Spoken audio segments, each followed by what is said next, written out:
NCTE ও পশ্চিমবঙ্গ প্রাথমিক শিক্ষা পর্ষদের অনুমোদন অনুযায়ী ডিএলএড কোর্সে যতজন ছাত্রছাত্রী ভর্তি নেওয়ার কথা তার চেয়েও বেশি ভর্তি নেওয়া হয়েছে, এমনই অভিযোগ উঠছে উত্তর চব্বিশ পরগনার একাধিক ডিএলএড কলেজের বিরুদ্ধে।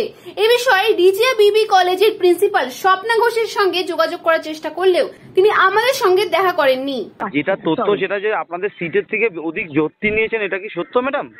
না না, এগুলো তো আমি আপনাদের সঙ্গে কোনো কথা তো আমি বলবো না। নোটিশ দিয়েছে বোর্ড, ভর্তির কথা বলেছে, তারা কেস করেছে, কে ভর্তি হয়েছে কি ভর্তি হয়েছে সেটা তারা জানে, আমার পক্ষে তো জানা সম্ভব।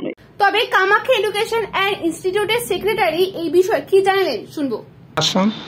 এই আশ্রমেরই college Kamakhya institute of education, এবং আমাদের 100টা সিট, আমরা 100টাই নেব এবং নিচ্ছি এবং নেওয়াও হয়ে গেছে।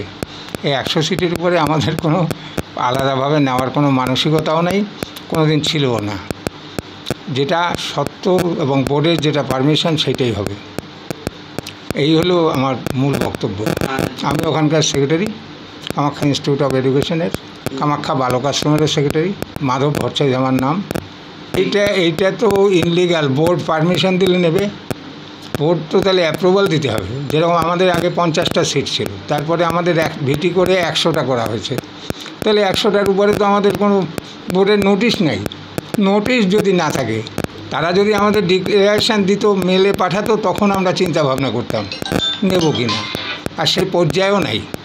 কলেজগুলোর যা পরিস্থিতি বা আমাদের নিজেদেরও এত টিচার রেখে আমাদের যে ভর্তি হয় তা আর কি বলবো।